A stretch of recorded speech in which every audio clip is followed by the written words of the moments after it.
Climate Collaborative Exchange meeting of 2026. We're excited to kick off now a monthly series after doing bi-monthly last year.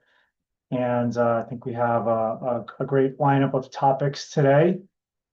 So we'll kind of share that a little more depth. Angie, did you want to tell about your topic now, or is that a later slide? We'll do that right before we enter breakouts. Okay. Okay. All right. Well, we'll have the two breakouts. The main room will be staying with the Tribal Climate Health Project and focusing on tribal climate adaptation through housing capacity building. And then anybody who wants to can join me in the breakout for utilizing the investment tax credit for tribal clean energy projects in 2026 and beyond. I am Josh Simmons, co-director of the Tribal Energy and Climate Collaborative. I'm joined by Angie Hacker, who works with Shasta, who also is part of the Tribal Energy and Climate Collaborative, but also they are leading the Tribal Climate Health Project. And just a brief overview, the Tribal Energy and Climate Collaborative focuses on identifying and advancing the climate, energy, and related economic and workforce development goals of the Southern California Tribal Chairman Association member tribes. We also have a variety of statewide programming, which is under our capacity building and technical assistance program. And we have a separate monthly webinar series under our policy and regulatory advocacy program. Hi, everybody. Angie Hacker with Prosper Sustainably and the Tribal Climate Health Project. And we first want to say welcome to everybody that's still coming in. Please be free to welcome and introduce yourself over chat. We love to have folks get to know each other better, getting a good turnout today. The Tribal Climate Health Project is a mainly federally and somewhat state-funded program that's been around for 9 years to try to build capacity across the country for tribes that are preparing for and adapting to the health and other impacts of climate change. So we will be running one of the breakout sessions, and we'll tell you a little bit more about that, but it is run under the Palaband Mission Indians with Shasta Gone, who many of you know. She couldn't be with us here today, but we will hope you will join us later. Thanks, Angie. So we're going to run through our opportunity roundtable. So we like to go through timely funding and assistance, other assistance opportunities, as well as events.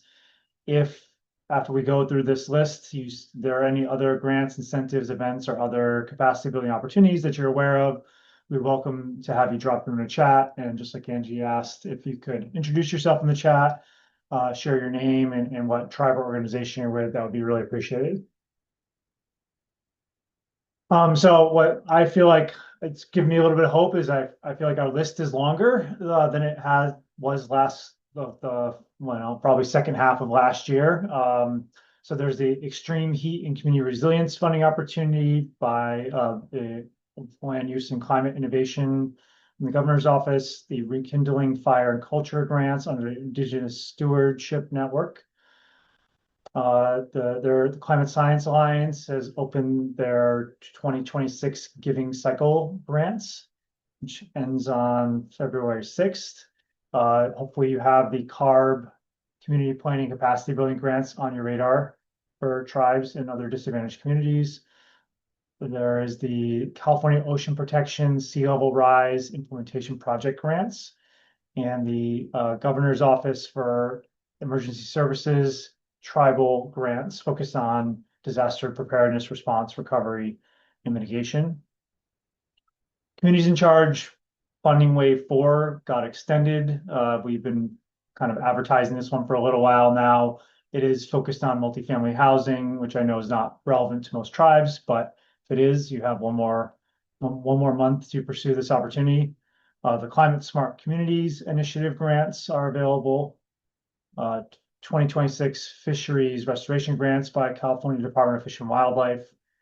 The San Diego Gas and Electric is offering funding rebates under the Power Your Drive Fleets program for fleets to transition to electric vehicles. I believe there are opportunities through the other utilities along the same lines. So if you're in PG&E or Edison territory, you may want to ask them about that. And then under CAL FIRE, they have the California Forest Improvement Funding opportunity that is on an ongoing basis. So I won't depress you with the paused funding. I think we're kind of removing the things from the list as they're, clearly not going to be available anymore. Hopefully the DOE's energy deployment on tribal lands funding opportunity does get released in the not too distant future.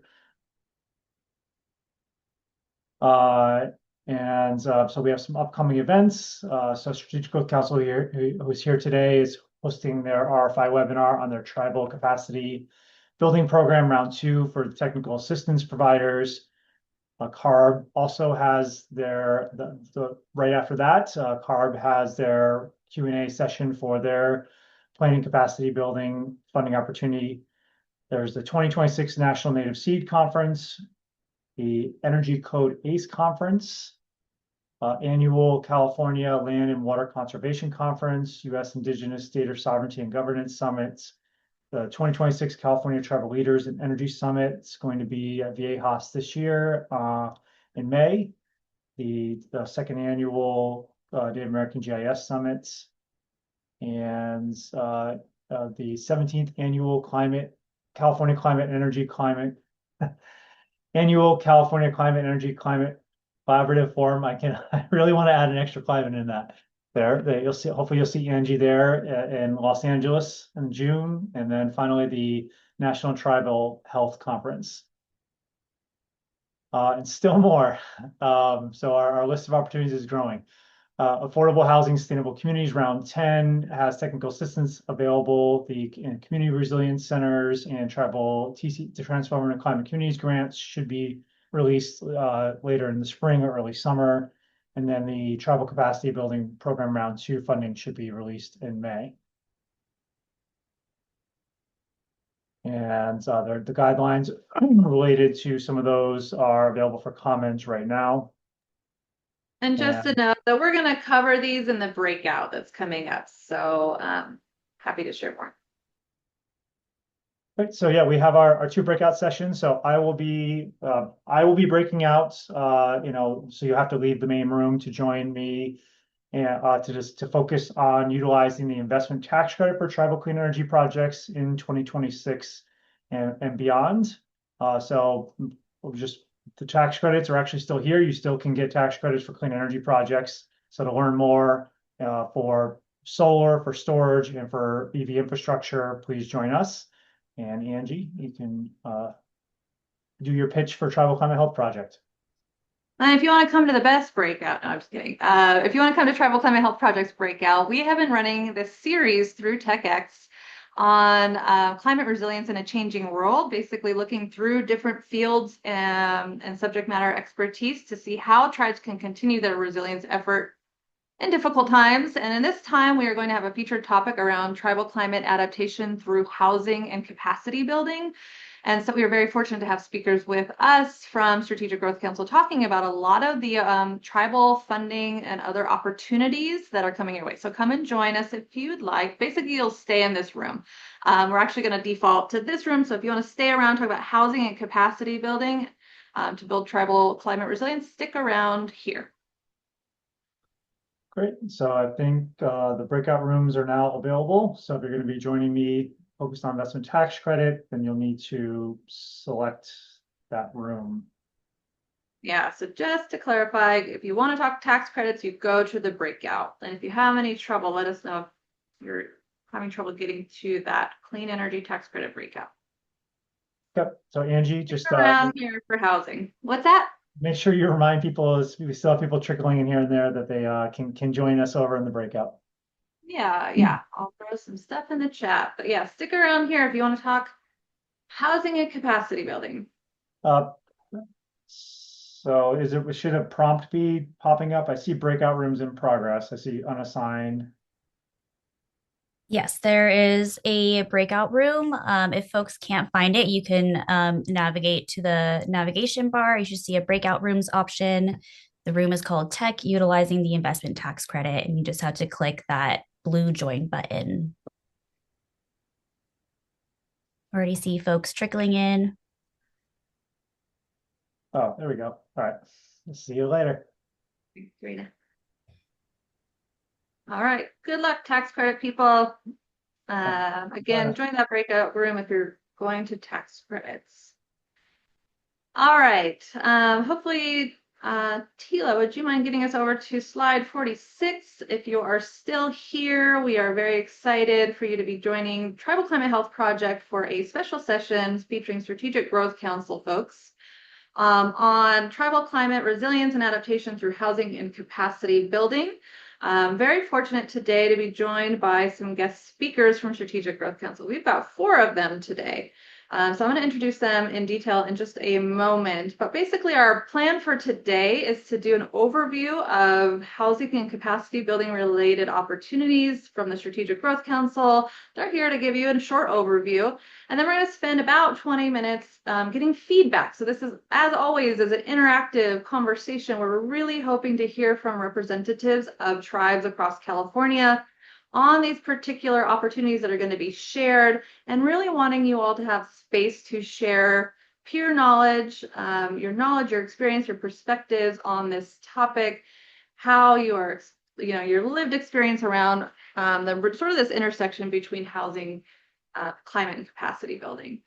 Just to dive in a little bit further on the next slide, I want to talk to you just a minute, just to round set. What is this intersection really look like? I mainly want to hear from you. So this was an early opportunity just in the chat as we start to warm up into this conversation to share your experiences, perspectives, and knowledge around ways that housing can intersect with and support your tribe's climate resilience efforts. Knowing that climate impacts are affecting almost every piece of our ways of life, there are ways that we can move forward to try to protect and build resilience in our communities through all sorts of fields. And we've talked in the past about energy, we've talked about transportation and land use and land stewardship. This time we're talking mainly about housing. And so one way that we could support tribal climate resilience is just through access to housing, because it supports access to culture and community cohesion, and the ability to be close to one another and close to a tribal government that may be providing services, which can certainly increase resilience, whether that has to do with water or other safety measures. What we hear from some of the tribes that we support through Tribal Climate Health Project and other programs that Prosper supports is siting and procuring land for housing is really challenging, and so can be the process of trying to find funding to do that level of pre-development or construction. So we're going to talk about some of that today. We also hear that strict and complex regulation and restrictions can inhibit building and make it harder building and rebuilding in the ways that tribes want. So sometimes if it's not federally, it's not a federally recognized tribe with treaty rights, reservation lands, it could be you're dealing with zoning, you're dealing with building codes, you might be dealing with conservation easements. These are the things we hear from tribes working on the ground. We're actually trying to build housing affordably for their community. And then there's the intersection with building or retrofitting climate resilient and efficient homes, and that can support power storage and backup when there's a heat wave or a wildfire that's sending us into a situation without outages or PSPS events.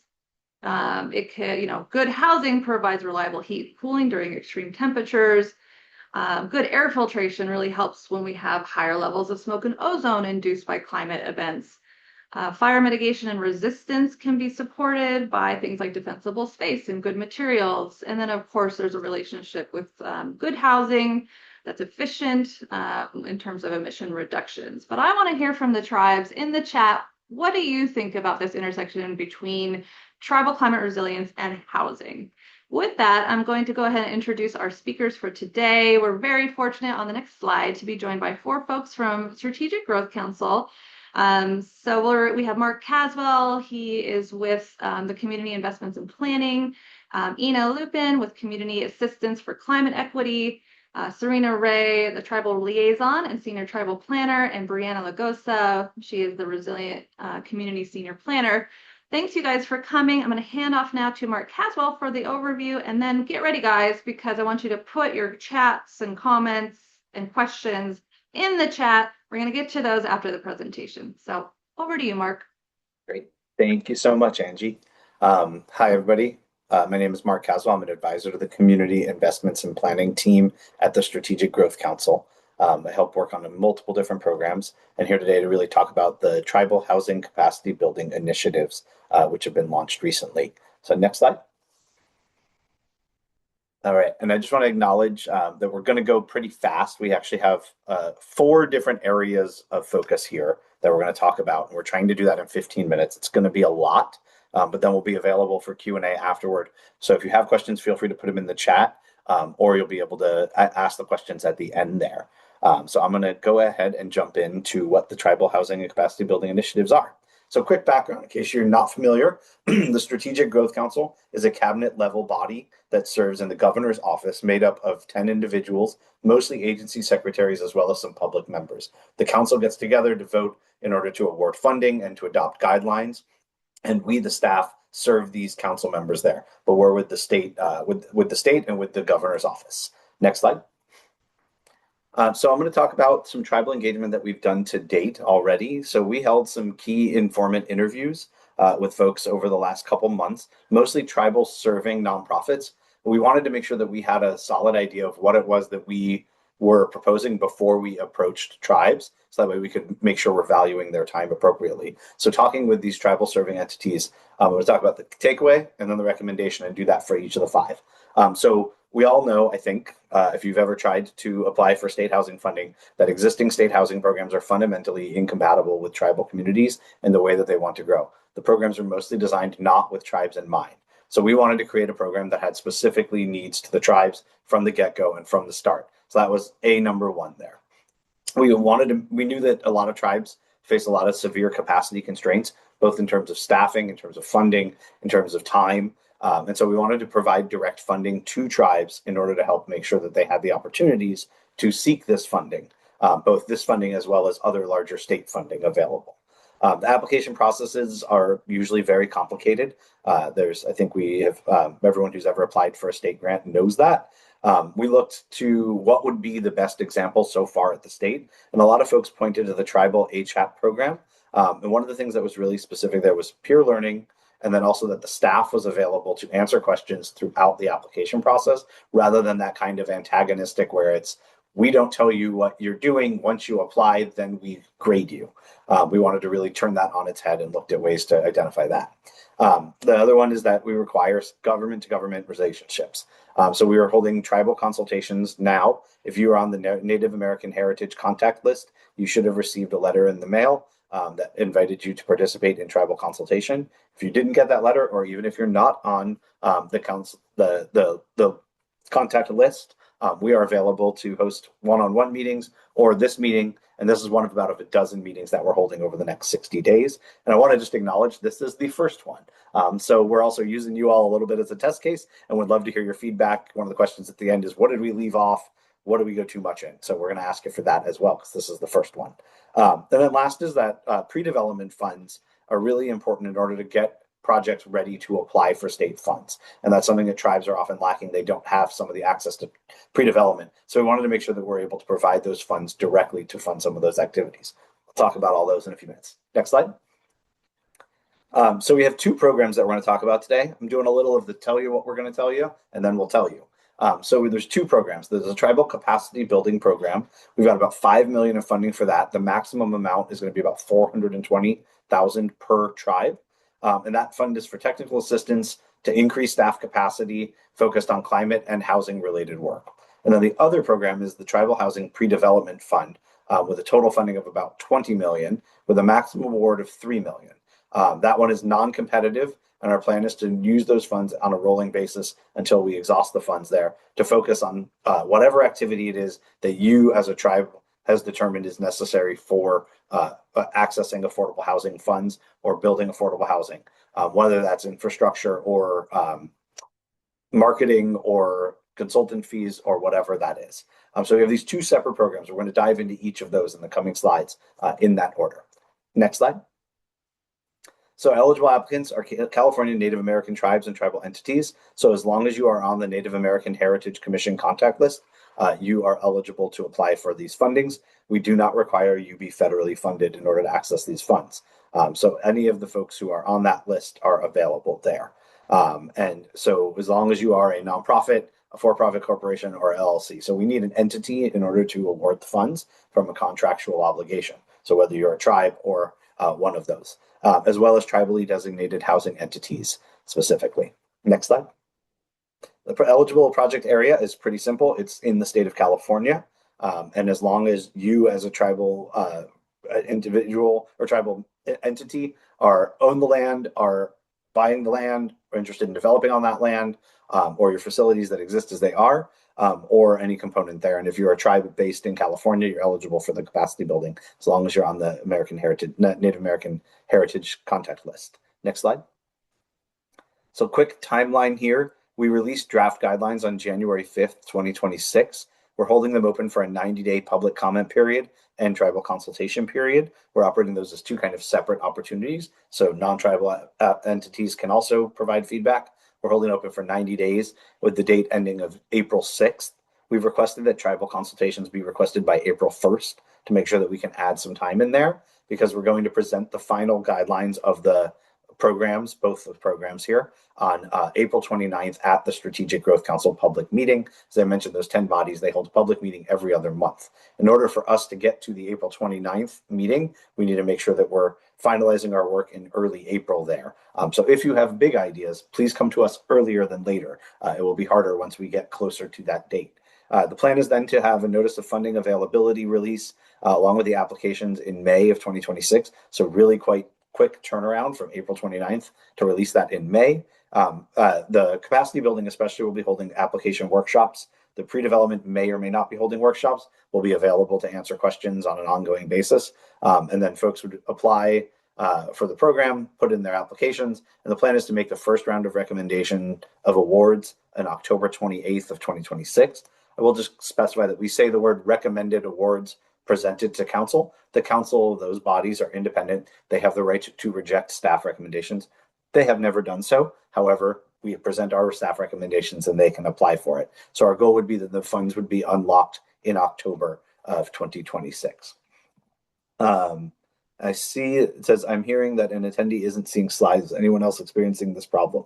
If you cannot see the slides, please make sure to add a little plus sign next to Angie's chat. I know I see them as a non-presenter, but just an attendee. Next slide. So I'm going to turn it over now to Ina Lupin, who can talk a little bit about the Tribal Capacity Building Program. Ina? Thanks, Mark. Hi, everyone. I'm Ina Lupin. I am the program manager for the Community Assistance for Climate Equity program at SGC. And my portfolio oversees the Tribal Capacity Building Program. So I'm going to talk about this specific program, and then I'll be handing it off to Serena afterwards to talk a little bit more about the Tribal Housing Pre-Development Fund. So we can go to the next slide, please. So this will be the second round of the Tribal Capacity Building Program, which essentially provides funding and technical assistance to California Native American tribes, which, as Mark mentioned, includes both federally recognized and non-federally recognized tribes. And it aims to enhance staff capacity to advance tribes' climate and housing-related projects. So the program includes two interconnected components, which include the grants. So we'll have 3-year grants of $350,000 to $420,000 that will be able to fund staff salaries and a number of different activities that I'll talk through in a little bit. And we will also have a technical assistance provider contract where the TA provider team will be offering no-cost, flexible capacity building and TA services or technical assistance services to be able to respond to each tribe's needs. we are actually, I think Josh mentioned this in the beginning of the webinar, but we are going to have a webinar later today, actually at 1, to talk about the request for information for TA providers. I know it's very late notice, but I think Nancy is going to be dropping into the chat some links for anyone who might be interested in that. We'll be recording the webinar as well, and we'll be accepting questions until the end of the week that we'll sort of round up into our Q&A document. Yeah, I think we can. Okay, I think we were on the next slide already. Great. So basically, these 2 graphics really help to visualize the program structure that I just described. So the graphic on the left demonstrates how the program emphasizes peer-to-peer learning between the tribes, which is supported by the technical assistance provider who organizes those peer learning sessions for the tribal grantees. But the TA provider also provides individualized support to each tribal grantee on the scope of work that they request at the beginning of the program. And so the TA providers and grantees work together on sort of developing that scope of work. It's really, really tailored to the needs and sort of priorities of each tribe that we're working with. And also just want to note that you're not sort of, that scope isn't set in stone. Basically, it is changeable during the grant term as well. So the graphic you'll see on the left here, or sorry, on the right, demonstrates the breadth of different activities that the program can support. So that includes, obviously the grant funding and peer learning that I already mentioned, but also trainings and workshops, grant application support, grant management support, assistance with planning efforts, project and grant implementation assistance, economic development support, staff development, partnership development. So, of course, these are all sort of within the context of focusing on housing related work and or related climate projects. And so I think Nancy is also going to drop in a little bit more, another link as well that will share some of where you can find more information about the program more broadly, but we can go to the next slide, please. Great. So these are the eligible activities for the program.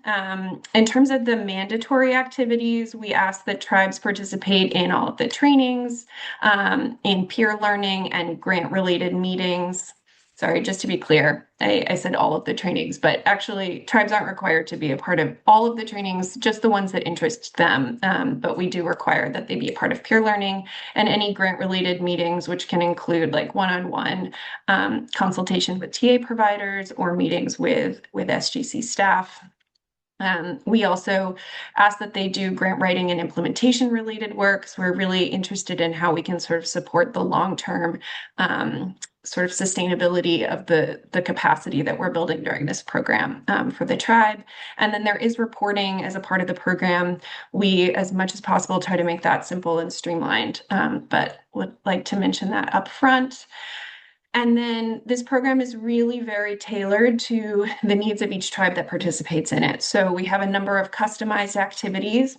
Tribes need to select 2 to 4 activity groups from this list, and at least one of those chosen activity groups needs to focus on housing-related activities. They'll need to provide a high-level description of what the activities are that you'll be selecting for each activity group in the application. And so I'll just run through these super quickly. I know we're short on time, but partnership and economic development activities, planning and analysis related activities, training and development, and organizational operations.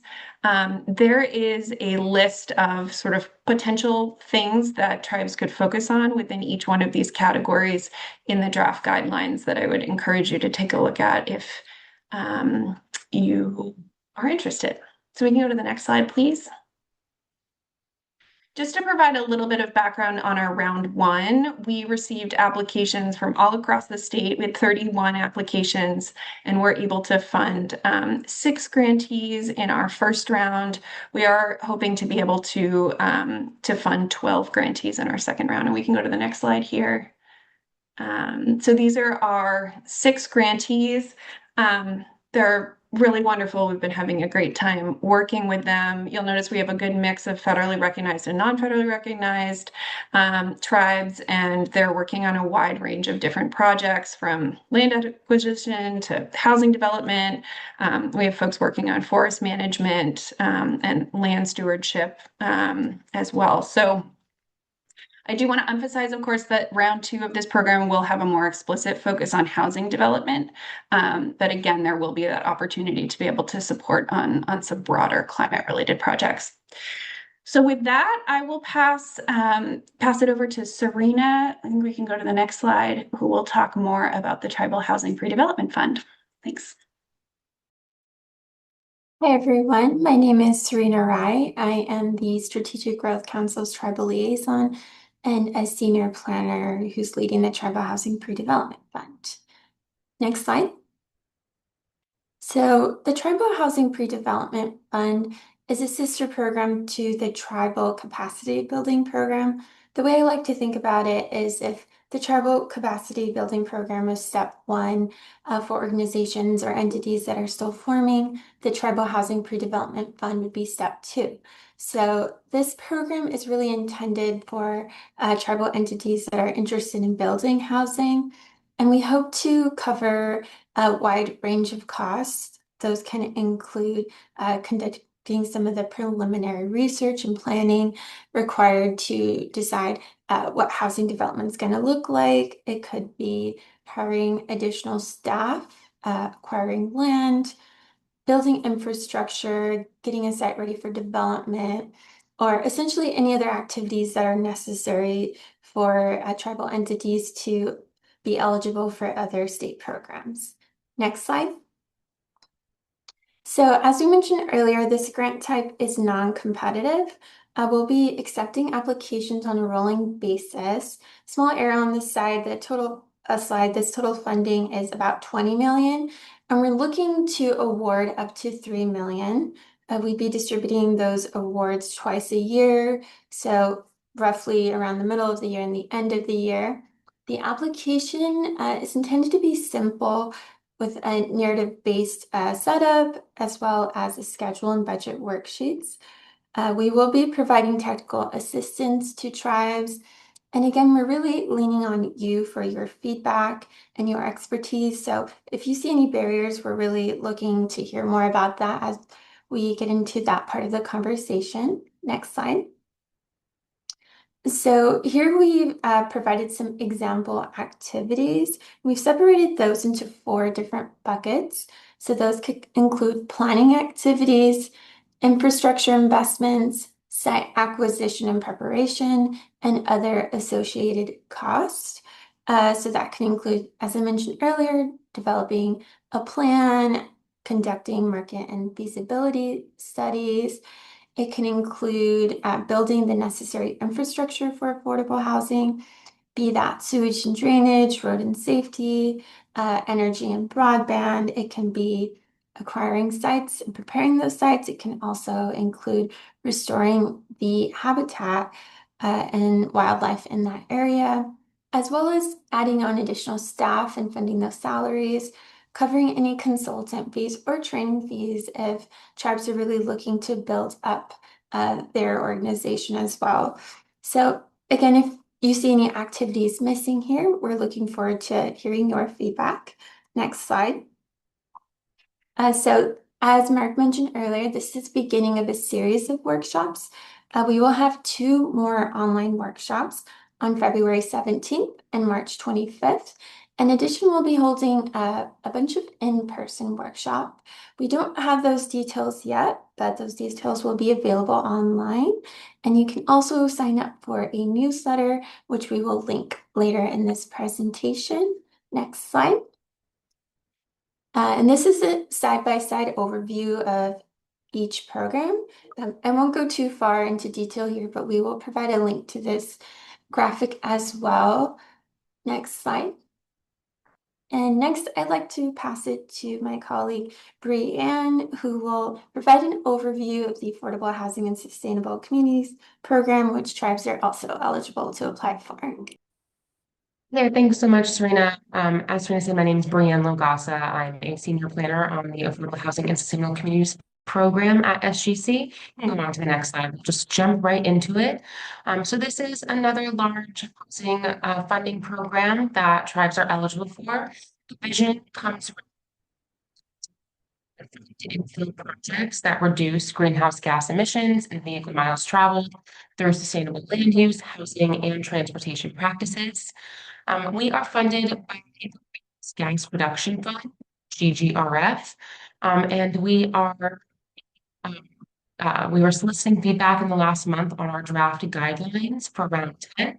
And we are looking at approximately, our estimate now is $550 million for round 10.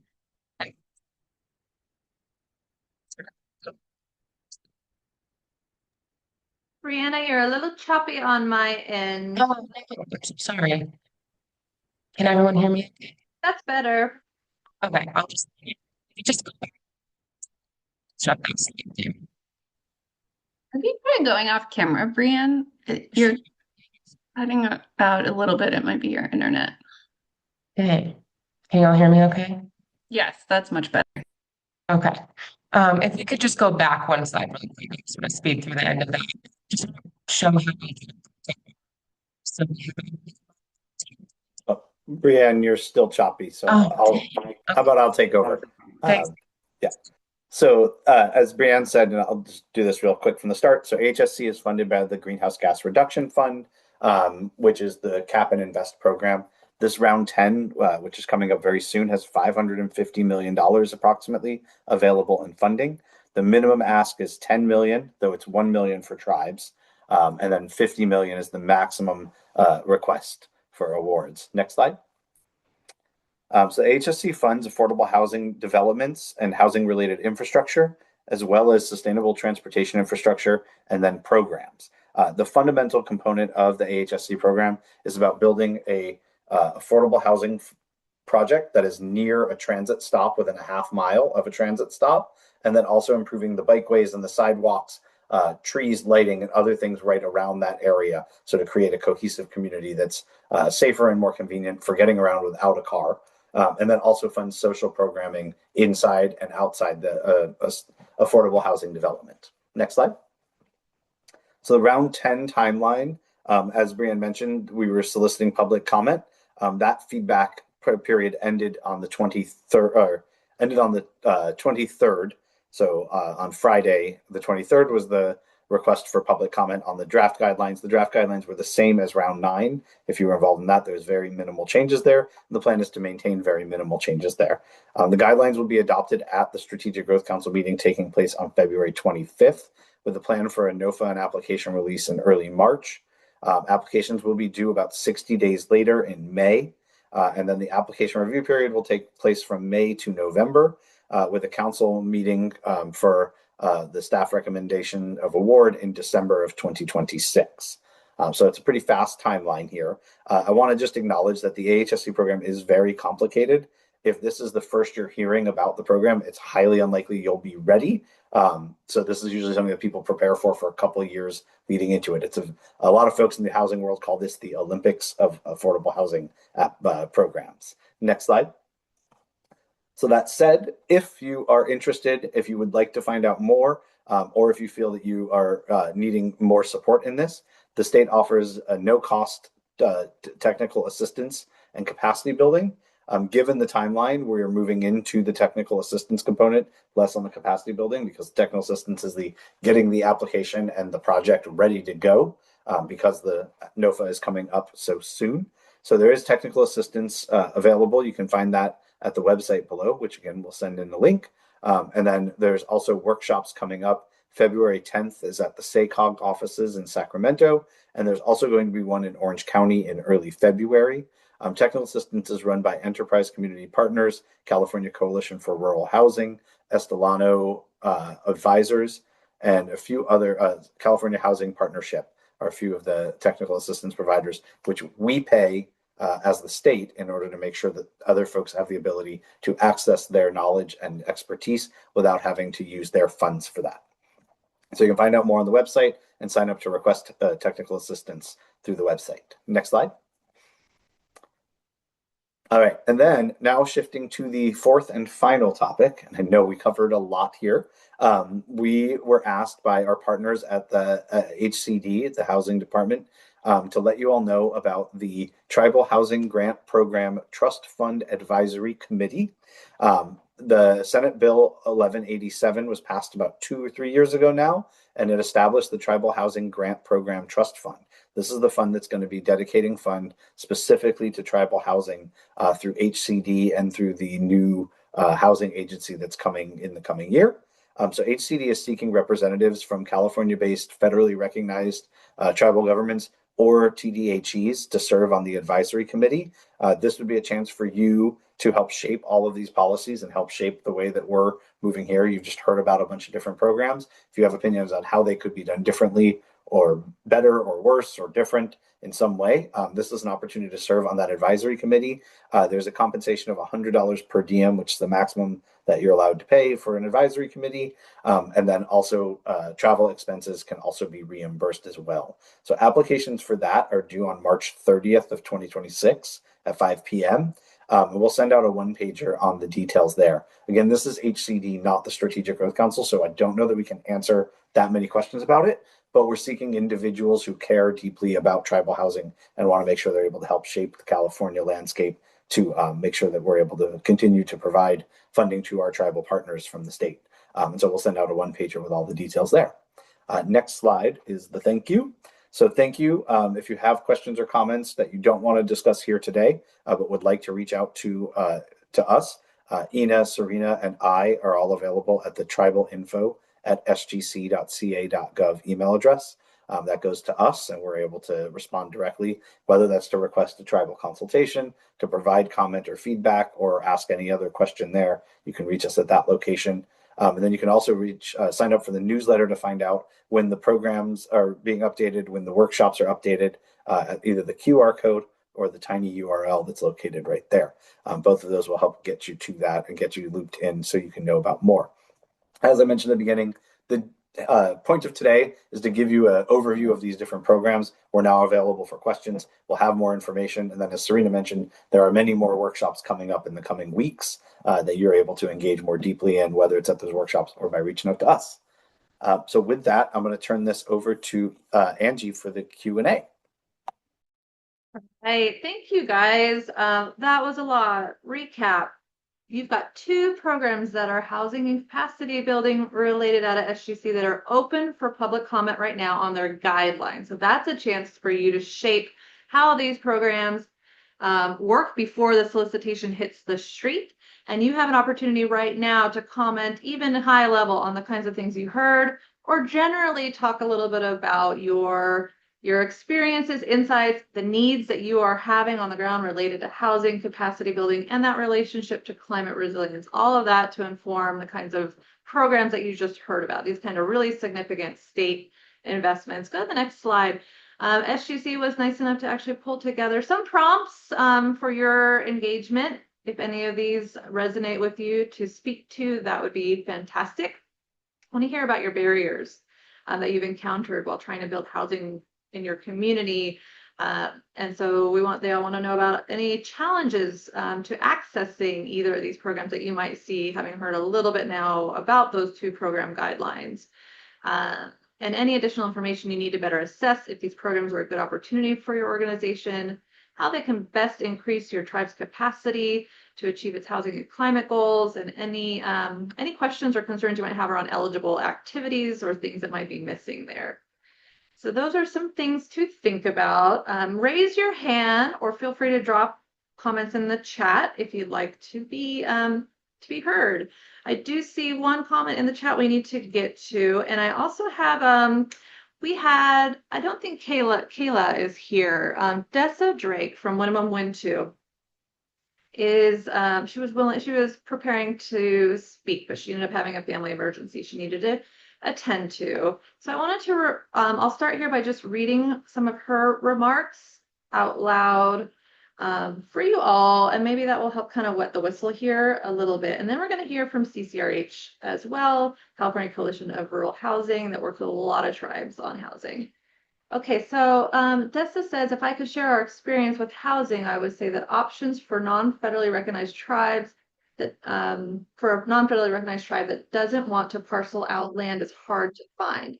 We want to bring back tribally centered village life where there are no individually owned homes or plots of land. The tribe owns the lands and homes. Tribal members are given housing that is appropriate for their needs, subject to change as families and needs grow and change. Most funding opportunities are for federally recognized tribes and are for home ownership. Loans are also difficult for us because we are not income generating. We are a small tribe with a couple nonprofits. Tribal Home Key Plus has thus far been the only funding we're attempting to apply for outside of our current planning grant, but even this opportunity is uncertain. We're a bit uncomfortable with it because it requires a limited waiver of sovereign immunity, which I know Strategic Growth Council does. It's sort of leading out front on. Let's see. And now we're deeper into the application process. We're struggling because it mandates partnership with a developer since we don't have prior experience with a project of this size.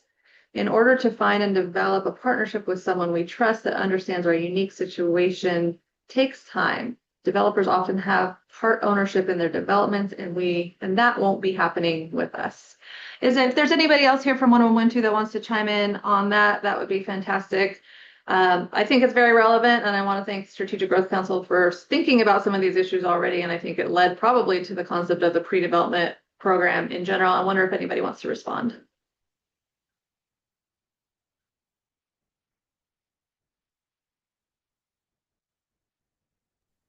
I think it was said well. I don't know that there's any direct response that we would provide other than we know that the challenges of limited waiver of sovereign immunity are immense and important, and we're definitely working to try and reduce that as a requirement.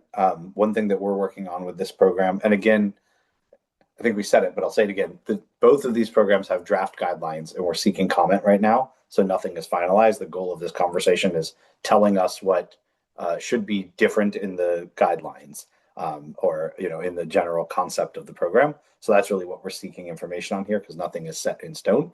The limited waiver of sovereign immunity, as of right now, the plan is we will not have the limited waiver of sovereign immunity if the applicant is seeking a reimbursement expense. We are also, Strategic Growth Council is leading the way in trying to reduce the need for limited waiver of sovereign immunity and also reduce barriers to advanced pay.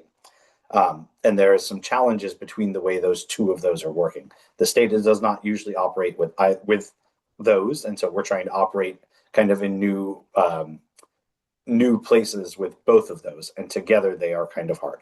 So one of the things that I know is written into the program is going to say that there is no need for a limited waiver of sovereign immunity if it is a reimbursement program. But if the applicant is seeking advanced pay, then likely we would require a limited waiver of sovereign immunity. So there's going to be a way to say it's not required. However, if you want to do it one way, it will. Thank you. I noticed there's also a question in the chat here around being able to explore opportunities for energy efficiency investments in mobile homes that can have short and long-term heat risk reduction benefits. Will the housing-related funding opportunities you mentioned cover mobile homes? Mark, did you want to take a first stab at that one? Sure. So given that is the pre-development fund is focused on pre-development, so new homes. I think someone's unmuted. Thank you. So it's pre-development, so it would not be an eligible use for retrofitting existing facilities for the pre-development fund. However, preparation, planning, siting, or purchasing of mobile homes would be an eligible expense in the pre-development fund. And then Ina is going to talk about how it can work with the capacity building and some of the other programs at Strategic Growth Council. I'll just share quickly. So for the tribal capacity building program, that is absolutely something that could be worked on by the staff that are sort of hired and engaged at the tribe as a part of the program. It's also something that the TA providers could engage on. So the capacity building program doesn't fund like the actual energy efficiency investments that you may need to do, but can help you be able to navigate being able to find that funding, for example. And then I think we do have some other programs at the Strategic Growth Council that may be able to cover some of those costs, including our Transformative Climate Communities program and Community Resiliency Centers program. None of us on the call actually work on those programs, but happy to connect with folks who may be interested and have a conversation offline about if that might be something you may be interested in. Yes, well, we may not be able to answer it. If you email the tribalinfo@sgc.ca.gov, we can connect you with the folks there. Did you all see that? Did you already cover the mobile home piece of that question? Okay, good. We got it. And Shabahu, I'm happy to talk with you offline too. I got a large network of folks working in efficiency that are actively offering incentives that are stackable. So I don't see another hand raised or question in the chat. We do have a few more minutes for that. So I want to encourage anybody who wants to, I know it's hard. These guidelines you might want to take a minute with, and that's okay. There are opportunities coming up with other workshops to provide direct comment, which I find it's easy to do it live rather than write something up, but you also have an opportunity to write something up and submit it. Okay, so I do have one more speaker lined up here. So Jocelyn with California Coalition of Rural Housing. They work with a lot of tribes, and like was mentioned, they also do tribal technical assistance alongside me actually on the first round of the tribal capacity building program. But they are in it on the ground on tribal housing, and she was going to share some of her insights that she has compiled when she provides comments to SGC on these programs that I think are relevant across the board. So Jocelyn, thanks for being here. Thanks, Angie. Hi, everyone. I'm Jocelyn. Just to share a little bit of insights with the barriers that we've run into on working with tribes in these programs, which I think, as Mark said, SGC is very aware and continuing conversations about this. And there have been great efforts in the last couple rounds to get us to a point where there is a tribe applying for an ASIC award. So it's all very exciting in that realm. But I think some of the things that we have run into is just overall developer experience is tough if you haven't done a project of that size, and you do need to partner with a developer. As Dessa Drake mentioned, that can be a little tough depending on what you're looking for culturally for your tribe and the type of housing that you want. Also, the loan portion of it can be a little tough when you don't have the capital to kind of protect you and be able to move forward with that kind of funding. So that is another barrier that we've run into. Also, just overall infrastructure is really important, and sometimes it's just a lack of roads. So even wanting to apply for a project like the AHSC program, sometimes there just isn't a local transit stop, or it's tough to make those partnerships with the local transit authorities. That can be a little tough to work with in some of these smaller rural areas as well. So those have been some of like the biggest barriers that we've run into, but I think also CCRH has really pushed for the AB 1010 waiver, which we have always encouraged tribes to use and can offer support in that realm as well. So those are kind of like the major barriers that we have run into with some of these programs. Also just staffing, having the capacity to apply for these programs. I think also, as Mark mentioned, the HSC program is like the Olympics of housing programs. It's a tough program to apply to. It's a heavy lift. It's a ton of work, even just as a TA provider, kind of seeing the process. So just a note on that. Sometimes staffing just isn't there, which can be tough, which is why we do have TA providers and can support as much as we can, but it is still a heavy lift for everyone. My colleague Kate is also here. I don't know if I missed anything and she wants to mention anything on that realm, but thank you for the time, Angie. Thanks, Jocelyn.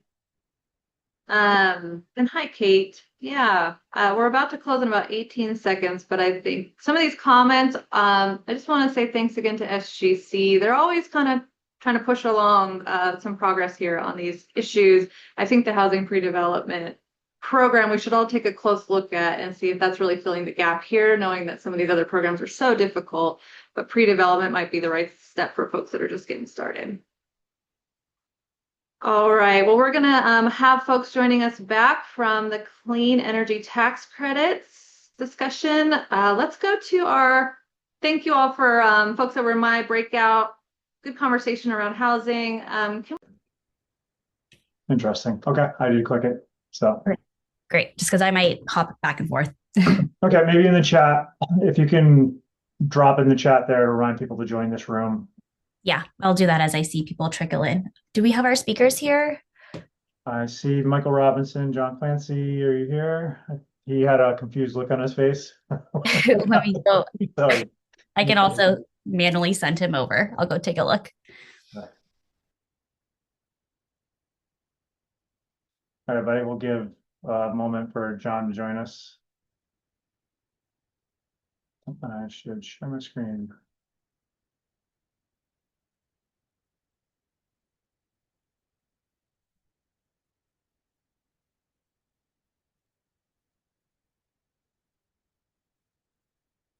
Okay, welcome everybody. We are just waiting for one of our speakers to join.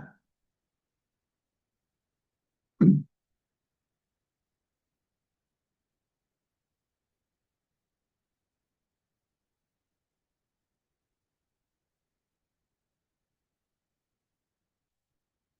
still waiting. Wonder if I can pull him over.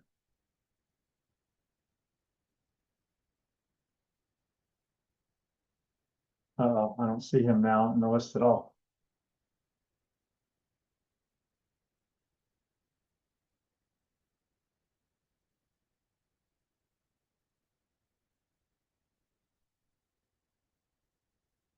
Okay, well, while we're waiting for John, I can at least kind of give us a little bit of a primer. So I'm excited to share, which I think there's a bit of a misimpression right now that you can't get investment tax credit anymore for solar or tribal clean energy projects. So I think we want to share that that's a misimpression. Doesn't mean that it's it's as good as it was. So there's been some changes, but there's still some time to secure the tax credit for solar and other renewable energy. There's also still some time for non-residential, and this is all in the non-residential realm. There's still some time to get it for electric vehicle infrastructure and also for energy storage. So I have hopefully have John Clancy here from Godfrey Kahn. I still don't see him. He should be joining us, and he supports many tribal clean energy projects. And also Michael Robinson, Senior Director of Strategic Marketing and Business Development, focused on microgrids with PowerFlex. And we should be having John present first, but again, he is not here. So hold on a moment, and let's see if I can help John with a little bit of IT maybe. Michael, you want to just briefly introduce yourself while we're waiting for John to join? Sure. Good afternoon, everybody, or good morning. Michael Robinson. I work with PowerFlex. PowerFlex, we specialize in solar storage and EV charging for full turnkey solutions. That all operate on one energy management platform so that all the assets can work together to be co-optimized to work as a single energy asset. Having said that, a lot of the projects that we do are just solar, maybe solar and batteries, or EV charging stations. So we've deployed and managing about 50,000 EV charging stations. We've got about 500 megawatts of solar and then 50 megawatt hours of battery systems. And so we're part of a large international energy firm, EDF. We're a subsidiary, but that allows us some unique capabilities as far as procuring equipment ahead of project schedules that we'll talk about later that allow you to capture the investment tax credit. Great. So John's having some technical difficulties. So to also cue it up, John's going to focus on the kind of legal, new legal requirements for the investment tax credit and constraints for it. And as I mentioned, focusing on those three areas. And then, there's kind of what's legally required, and there's like what's the practical implications of actually complying with some of those new rules. That's where we really wanted Michael here to share, to fill in any gaps on that, but to share how are developers complying with the new foreign entities of concern requirements in particular. And then there's also new start construction and other kind of nuanced things. So let's see, still waiting to see John.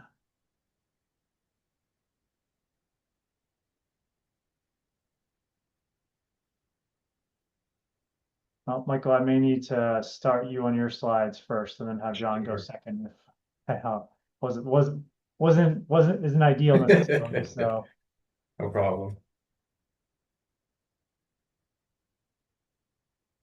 yeah, let me have you maybe start giving a little bit of overview, and then we'll bring it to John when he's able to join.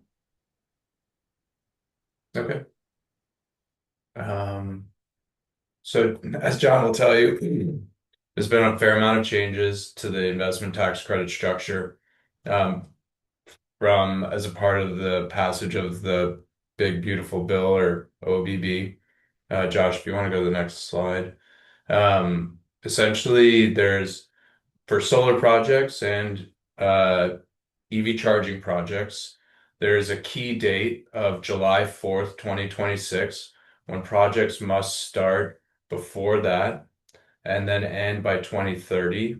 Or if they start after July 4th, they must be completed by end of 2027. And that's in order to secure the investment tax credit.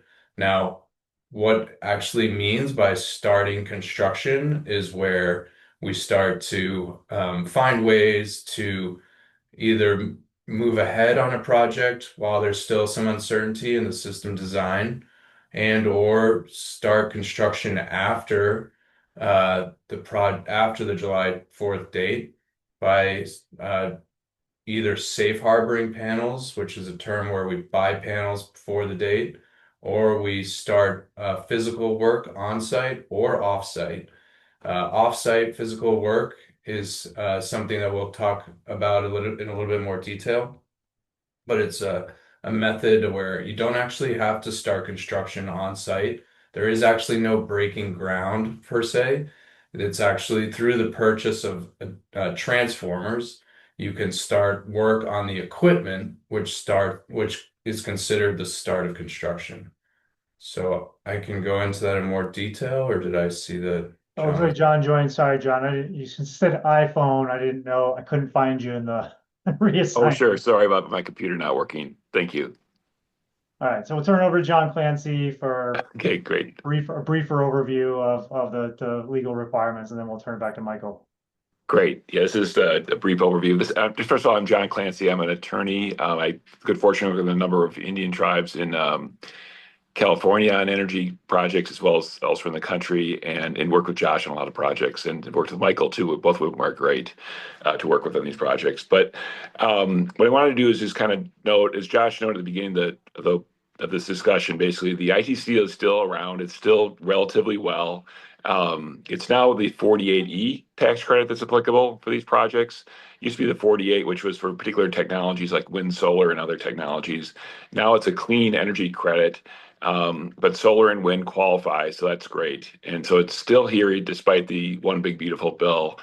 And you're able to get basically a base credit of 30% as long as you're either below a megawatt in size or you meet prevailing wage and apprenticeship requirements if you're above a megawatt in size. It's a megawatt AC, so it's not DC AC, which allows you to be a little bigger. But the one concern that came out of the one big beautiful bill, and we'll go through a number of them that you have to make sure you're meeting now. One is that they kind of went after wind and solar projects, even though they're very effective, obviously, and perhaps that's why they went after them. But you either have to have your project placed in service by the end of 2027, or you must begin construction before July 5th, 2026. July 4th was the date that they passed the one big beautiful bill. So you have to be you have to be within a year of its passage, basically, to retain eligibility to be able to basically take advantage of what's called, there's a 4-year kind of safe harbor for continuing construction that you can take advantage of still, but you have to begin before the 5th of July to do that. And if you do that, then you have until the end of 2030 to finish your project. So that's an important date to be thinking about, especially so you're not under a rush to finish out projects, especially ones that have, battery storage and solar, let's say, involved, and they're relatively complex. Next slide, please. So, and the other good thing that's still out there is you can still stack bonus credits. So they didn't really attack the bonus credits that are available.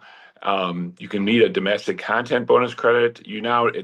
Under the IRA, the Inflation Reduction Act, this is going to happen anyways. The percentage domestic content for manufactured products within your project increases by 5% each year, basically starting last year. So it used to be 40% when the IRA first came out if you began construction early on. If you began construction last year, it'd be 45%. Now it's 50%. So this can be a relatively complex process to meet because of the way the rules work, but that's still available. And as you'll see, because of the FIAC rules, you may be looking for more, at least North American made stuff anyways. Then there's a 10% bonus credit also for energy communities or projects that are in energy communities. There's 2 ways to meet that. Basically, one is if you're at a brownfield site, and there's safe harbor provisions for brownfield, which for smaller projects would just require that there be a phase 1 site assessment, and where it indicates there might be some contamination issues. For bigger projects above 5 megawatts AC, you have to have an actual phase 2 showing contamination. Or you can meet it by, if there's like a tribal or state or other order indicating that it's a brownfield, you can meet it that way. But then secondly, there's a lot bigger area that's available for energy communities. There's actually a DWE map that shows the different areas that are available. Fortunately, counties like Riverside County and some other counties and San Diego County are applicable for that. So a lot of Southern California, that's in large part because the unemployment rate was at a certain percentage and the dependence on fossil fuel industry was a certain percentage when the map was put together. The map could be changed, could be updated. It hasn't yet, though, recently under the Trump administration. So we were kind of working off of what the maps were back under the Biden administration for that. Then the third way you can get a bonus credit, and this is a more limited bonus credit, meaning that there's only so many credits that can be allocated out, is to be under the Low Income Communities Bonus Credit Program, which has within it credit for if you're on tribal lands. And actually for tribal lands, that's been typically the easiest one to meet because there's not an overabundance of projects on those lands. But you can also have it if you're in a low income tax credit area, or if your project is serving a low income housing project or a low income community. Basically, generally, the last 2 can be up to 20% credits. The bonus credit being on tribal land would be a 10% credit. But again, it's been relatively easy to get because there's been an overabundance of credits up until now. So if you can stack all those together, you can go from 30% to 40% to 50% to 60% or even 70% credit. So these can be very valuable. Next slide, please. So a big issue, though, is what's called the foreign entities of concern. And I think that Michael's going to address that, too, in his presentation, talking about some pragmatics about how to get this stuff done. But the foreign entities of concern existed under the IRA, but was limited to situations like for certain vehicle tax credits and things like that. Now, what they did is they expanded it and applied it more generally to a lot of these different tax credit programs, including, importantly, the 48E. Under the 48E program, like other ones, if you didn't begin construction by the end of last year, the rules now apply to you. And they're really pretty complex. Actually, the rules don't really exist yet, or the guidance, either guidance or rule doesn't exist yet. The IRS was supposed to put that out. We're still waiting on that, so there's a lack of clarity. But there's certain principles I think that Michael's going to talk about too that we want to be thinking about. The primary concern for projects like a tribal project, let's say that involves solar and storage or wind and storage or something like that, is really the percentage of the equipment cost that comes from these foreign entities of concern, which really include certain key countries like China, Iran, North Korea, but also include companies that might be supported by those countries, things like that.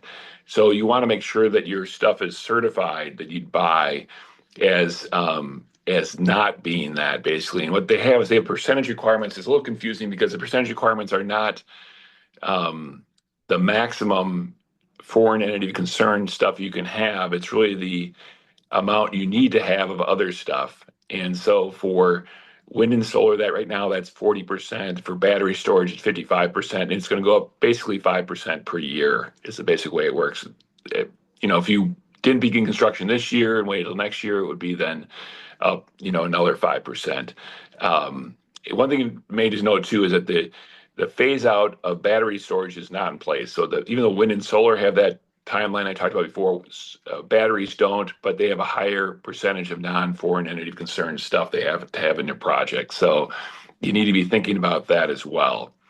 And then let's just go to the next slide, then, if you don't mind.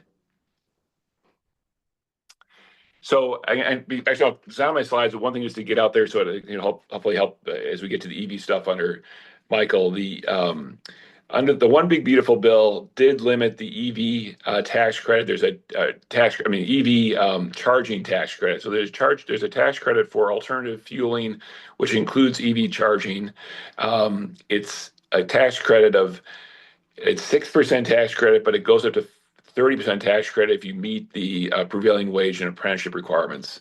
The projects typically need to be in an area that's either what's called a non-urban area or a low-income census tract area. Fortunately, most tribal land tends to meet one of those two criteria. You can get up to $100,000 tax credit per energy property they talk about. So basically per charger, it's been interpreted, is my understanding. The big thing the One Big Beautiful Deal did in this context, though, is that it pushed back the time period where you can get the project done. So now you have to get it done by the end of this year if you want to get the tax credit. So it's an important issue to be thinking about now. So if you're thinking about EV charging going in, to be on top of it to get your project done this year, basically. And then all these tax credits I'm talking about, the 48E primarily and the 30C, which is the EV charging tax credit or alternative fuel charging or alternative fueling tax credit. Both those can get what's called elective pay, which is often called direct pay. Basically, elective pay, which you might have obviously heard about by now, or elective pay or direct pay is where entities such as tribes and tribal entities which do not pay taxes can receive the tax credit directly themselves, as opposed to having to work with an investor now.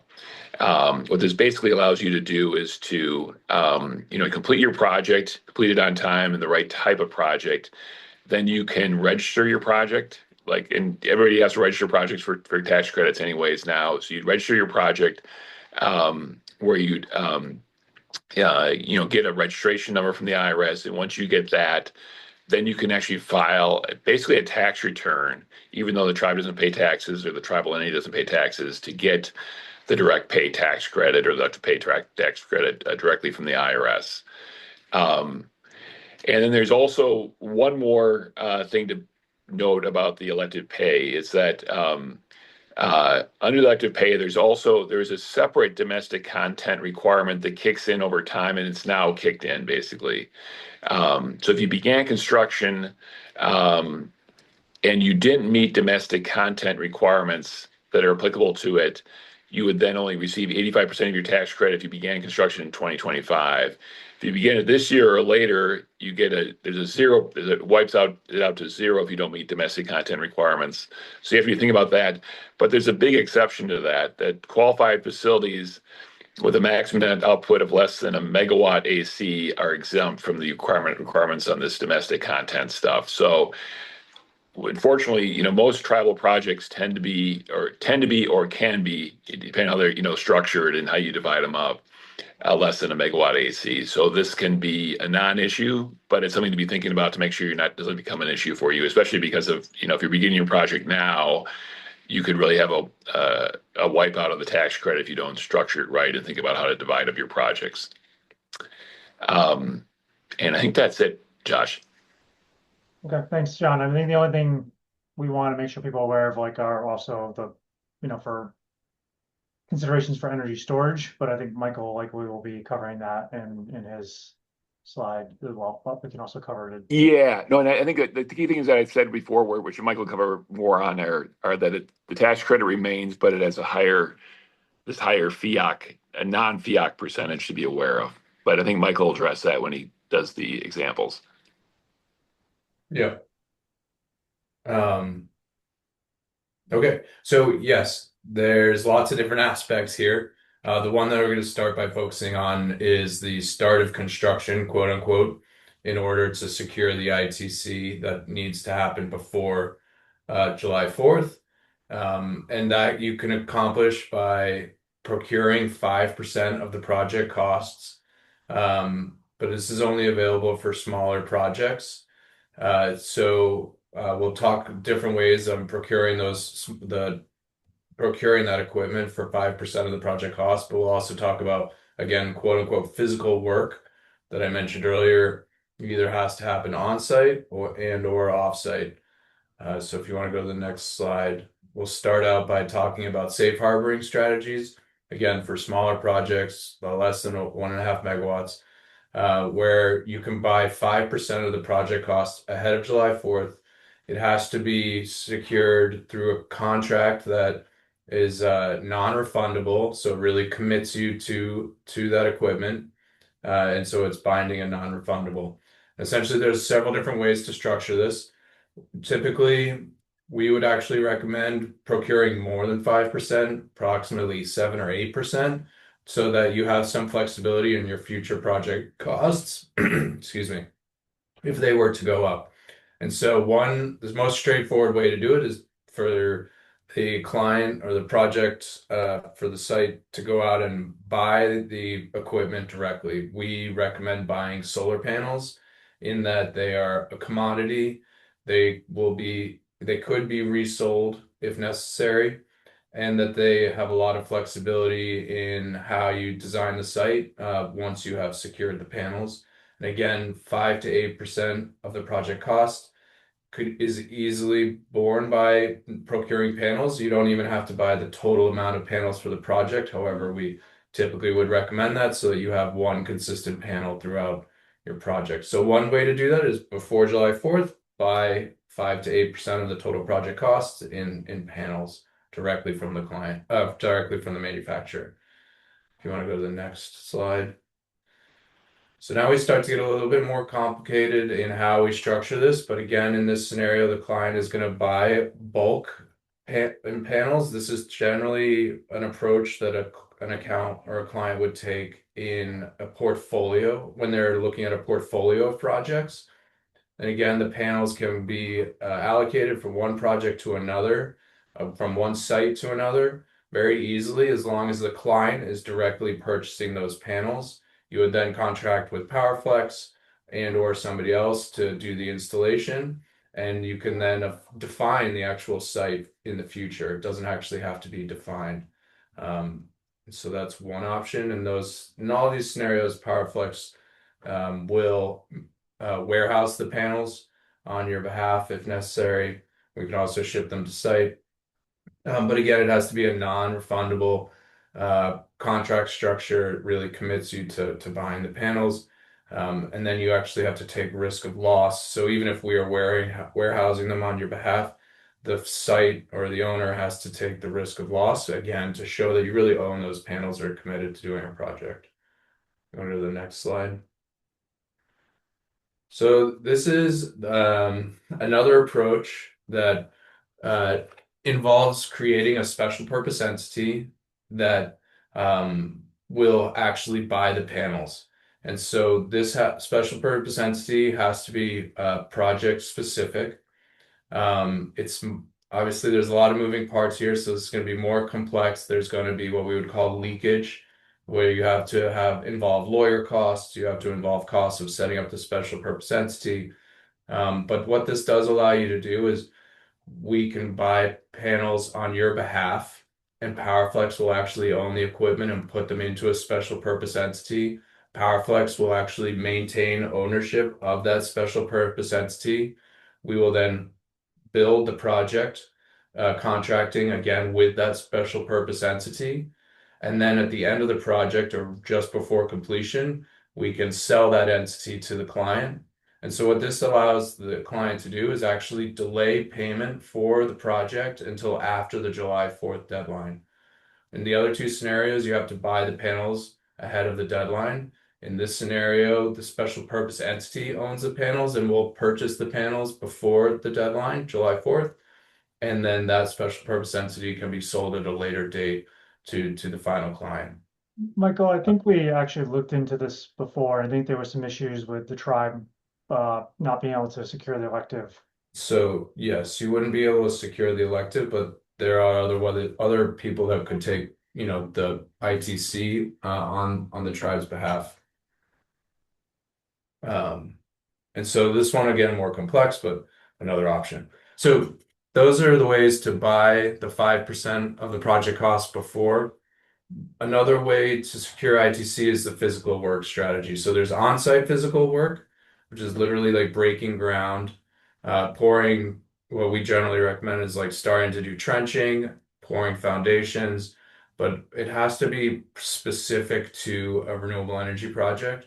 So even putting some controls or weather stations on site that would be used to monitor the solar and the production is a good way to ensure that create essentially a fact pattern that if the IRS was to look at it, you'd say this is clearly work being done for a solar project, either, again, by putting in that metering equipment.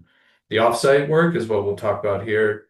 Josh, if you want to go to the next slide, because this one's a little bit trickier. Again, starting construction before July 4th, I think we've gone through this one, so you can go past the next. And so what we've done, and what all utility scale wind and solar developers have done in the past as a tried and true method for securing ITC is actually starting physical work by buying a transformer. This can be done off-site. It's relatively site-specific, but these transformers could be resold if necessary. So it's a low risk because we've done this. This has been done before, and it's relatively flexible in that the project, the transformer could be allocated to any project. Go to the next slide. So there's kind of two options for how you would, start off-site construction. One is you would sign a contract directly with PowerFlex. We would buy the transformer. It's called a look-through approach. Again, the contract has to be non-transferable, non-refundable. Really commit yourself to the project, or the other option is the client to purchase the transformer directly. We can support this method with our vendors, put you in touch, negotiate the contract, but then ultimately this client would be signing the contract. Again, in this scenario, the payment has to be received before July 4th in order to, start construction by buying this transformer. But that does not require that you've signed a contract for the full project implementation. That can be done later. In talking with our vendors, we think that in order to secure the transformer contract, that you need to move and have that in place by probably the end of March, to allow for the transformer manufacturers to complete some of the scope of building the transformer and starting that construction before July 4th. Gonna go to the next slide. We kind of covered this already, so you can keep going for the sake of time here. So then the last one here, John talked about domestic content and then a 10% ITC adder. As John mentioned, that percentage requirement for the project has gone up 5% per year. And so in 2026, 50% of the project components have to be domestic content. This can be relatively easily achieved or more easily achieved for carports with solar racking. But for rooftop projects, it's more difficult because there's the balance of plant outside of the panels is a lower cost component. And so we are recommending that people go out and procure panels that will meet the domestic content requirement. But the subtlety here is that 50% of the project costs have to be from the solar panels with domestic content. But when you're designing the system, the distribution of those solar panels has to go down to the inverter level where it is 50%. So this is difficult from an engineering standpoint in that with many rooftop solar projects, there are multiple inverters spread out throughout the site, and each of those 50% of the panels connected to that inverter has to be domestic content. And so it's going to be needs to be carefully documented, carefully engineered, so that if the IRS was to ask questions about it, you can demonstrate that you meet this requirement again at the inverter level. I'm going to go to the next slide. So last topic here is batteries, the FEOC, foreign entities of concern, where the ratio for domestic manufacturing has gone up, or not domestic, but not procuring equipment from a foreign entity of concern, in this case, mostly from China, where most battery systems are made. That again escalates over time. If you want to go to the next slide, Josh. What we're seeing is that, again, that a lot of batteries are bought from China, but there is equipment outside of the battery cells themselves that can be procured from different entities. Again, the foreign entities of concern include China, Russia, North Korea, Iran, and any business that is incorporated there. Again, majority of battery systems are coming out of China from CATL and BYD. I'm gonna go to the next slide. So at this point, in talking to our vendors, they are still putting together their strategies on how to source equipment effectively to meet the FEOC guidance. As John mentioned, though, the FEOC exact regulations and language have not yet been released, so we're kind of in this waiting period of this is what we think is going to happen. They were supposed to release the FEOC's guidance entirely, earlier this year, but we anticipate that to be out maybe by the end of Q1 or into Q2. So we're kind of in a little bit of a holding pattern, but the manufacturers know this is coming and are already starting to look for other sourcing strategies and how they can increase the amount of US domestic content into their battery systems. For example, if you want to go to the next slide, we've been having conversations, jump to the next one as well. We've been having conversations with Socomec. They have a range of battery systems, but one of their batteries that's 500 kilowatt hours to 1.25 megawatt hours, the HESL series, they've mounted it on a skid, and then the housing around the battery system is not made in China. So they're still using CATL batteries, racks, battery systems, battery cells. So if you were to open up a battery, like you see here, if you were to open up one of those doors, what it actually looks like a computer server with racks of batteries that are slid in. So those batteries that are slid in, the same type of batteries that actually go along the floor of an electric vehicle. If you slide those in, those are coming from CATL, one of the major manufacturers of battery cells, and they're coming out of China. However, the balance of the system, the skid underneath, for example, the housing, that is not made in China, and so that is what's allowing them to meet the FEOC requirements.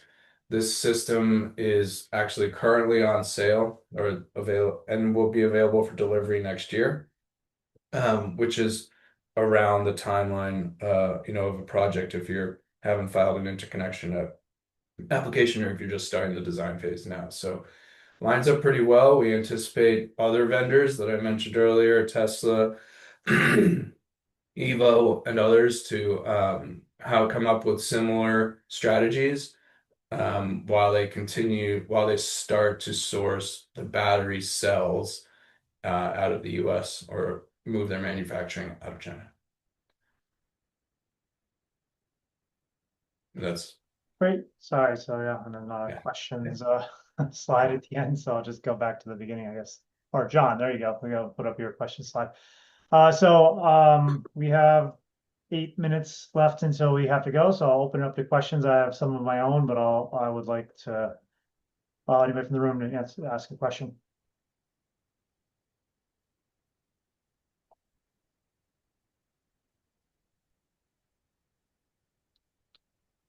Not hearing any, I guess, what is the risk that the battery vendors are not going to meet the FEOC requirements, especially with the guidance not being released yet? right. So again, it is definitely a gray area. They're putting together their strategies now in anticipation of the FEOC or the IRS. There has been what's called the skinny has been released, but it's not the final language at this point. Until that comes out, there's certainly no guarantee.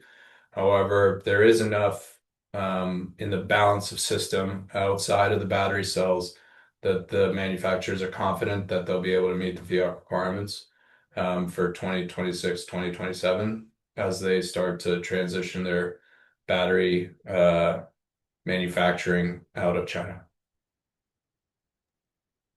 Thanks. So feel free to raise your hand or just jump in. Go ahead, Leanna. Hi, my name is Kelly, Catholic Charities Environmental Justice Program.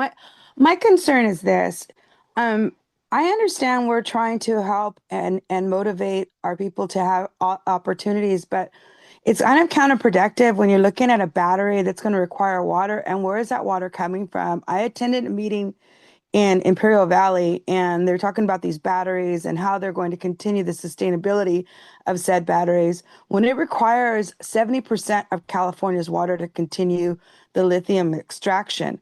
And I asked them, where are they going to get the water? And they're talking about the Colorado River. Well, the Colorado River doesn't have any water. They're already at a minimal amount of water as it is. And so my concern is, we're not looking at the sustainability for our people. We're actually kind of working in lieu of what is not really certain.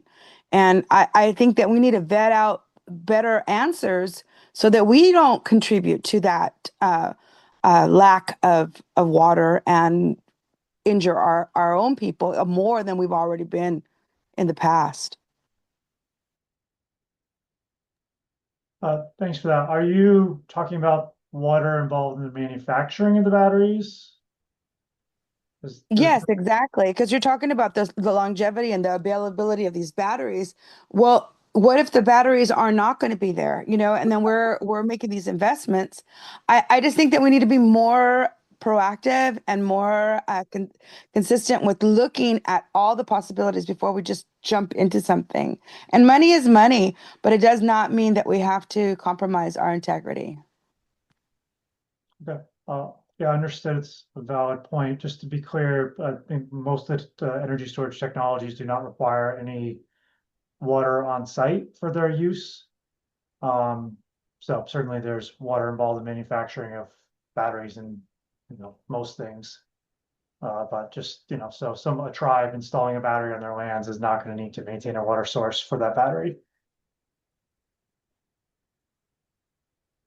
Oh, thanks for the comment. Linnea, you had your hand up.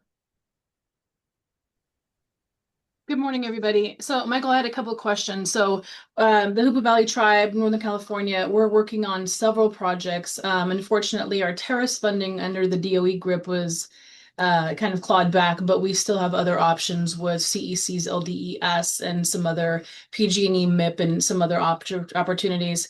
I'm interested to know if PowerFlex has any kind of examples of how you've partnered with tribes, maybe on that financing to kind of be the bridge to be able to maybe procure some of the solar panels. And have you had experience that? Because we are going after the tax credits. We started construction in 25, where we set energy related vaults in partnership with our fiber optic projects. So we have the tie and interconnection with that, and we're working with Baker Tilly to make sure that we're procuring all of those routes. We're also building on an adjacent a broadband site, right? So we're land revitalization, maximizing the use of that. And I was just wondering if PowerFlex had any examples of working in coordination with tribes to make those projects a success and to be realized from a kind of a financing project partnership standpoint. Well, we've worked with Josh and the Rincon tribe. Josh could probably talk to how the financing for that project worked more effectively, but we actually just started or received permission to operate, or PTO, from the utility for an LDES battery system at that project. But Josh could probably speak to the financing aspect of that more effectively. Yeah, Linnea, so one of my other hats is owner's rep for 4 or 5 tribes on clean energy projects, active clean energy projects right now, microgrids. And so I mean, working with, actually PowerFlex on one of them, we did something upfront to get panels in advance before the prevailing wage deadline came through. And then we've had a more creative financing approach with a group called Bridge Renewable Energy, where it looks like a PPA, but it's not transferring ownership. The tribe retains the ownership and gets the tax credit. So and then Bridge is actually going to be owning, or is going to be operating the system on behalf of the tribe. So I think that, with the elective pay, you can be more creative. You can have third-party ownership still, where somebody else gets the tax credit with elective pay. It doesn't have to be that way. And then you also can look at, working with other tribes where they're not doing financing, where, and then you just want to make sure you have all your O&M agreements in place with the different suppliers and potentially with the developer as well. On a smaller scale, we worked with a WEA-Pipe on deploying a series of systems in the middle of the reservation off-grid systems, and we were able to secure a bridge loan through Grid Alternatives to allow them to secure the tax credits to stack on top of some of the grants they had secured for it. But that's, Grid Alternatives is not offering anywhere near the scale of what you're talking about. But right. It's also hard to kind of meet that domestic content, requirement. We're looking, obviously trying to be creative to maximize like the financing portfolio. I know we only have 40 seconds, but I would hate to lose out on the tax credits because we are counting that as part of our financial analysis to kind of maximize and stack those, including the brownfield investment. But I was interested to hear kind of what that potential partnership could look like. So I see John's contact is Michael's available as well. Yeah, and you can reach out to me. I'm connected with both of them. And I'll also say too, one last point is that the interest, at least before PTO, is also tax credit eligible. So if it's a true bridge loan, then you can probably recover, depending on the overall finance of the project, you could recover potentially all the interest up to that time. Excellent. Can we go to the slide? Great. Josh, are you back? I am back. Yep. All right. Well, So this is our. Of course, it was ended. So on us, we're all here. This is usually the portion where we just kind of wrap up and take a couple of takeaways from each of the breakouts, so everybody gets a little taste of the conversation. Do you want to wrap up what happened in yours? Yeah, well, the first several minutes we were trying to get John online, but then when he came, we had, I think, a robust kind of presentation by him and Michael Robinson on how to secure tax credits for solar energy storage and electric vehicle infrastructure projects, and then kind of thinking creatively toward the end in some of the discussion and questions regarding using financing and other kind of partnership structures that will allow the tribe to capture that without having to shell out all the money up front. Great. Yeah. In our group, we talked about several opportunities through the Strategic Growth Council, including a couple of opportunities to provide comment on guidelines that are currently out. There are workshops and a public comment period for the Tribal Capacity Building Program, round 2, which is a great opportunity if you are under-resourced and looking to increase your ability to handle both housing and climate. And another opportunity is brand new, the Tribal Pre-Development Grant Opportunity. Folks should take a look at that because we heard a lot from tribes that are experiencing difficulty accessing funding and capacity to do the housing that they'd like to do in the way that they'd like to do it. And we talked about challenges working with developers, building partnerships, and that loans are a difficult issue. And the eligible activities have to really be in line, and tribal waivers of sovereign immunity are really important. And SGC is all ears on all of that. We want to thank them for being here and for their continued collaboration. Oh, and one thing I want to mention to the full group too, there is an opportunity if you're a housing person and you want to participate in providing input to HCD, they are seeking members for a tribal housing grant program trust fund advisory committee. All these materials are going to be shared with you after this in an email. So don't fret that you missed anything. You'll see the recording and all the links soon. Back to you, Josh. You want to just wrap us? Yeah, I don't know if there's a final, you're in control of the slides. Yeah, so thank you so much for joining us today. We're excited to again kick this off on a monthly basis and bring, I think, like really relevant content, really relevant programming and funding resources and other assistance available to you to successfully complete your climate and energy related projects. And we're also open to requests and suggestions too. So if you ever want to email us and say, like, I'd like to learn more about this topic, or I'd like to see this agency join, then please don't hesitate to reach out. And we're excited to be here. And also for agencies too, same thing.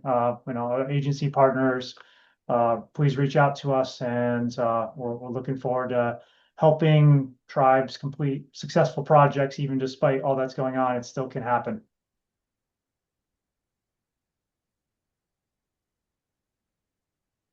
All right. Take care, everybody. See you next time. Have a great week. Thank you. Thanks to our speakers.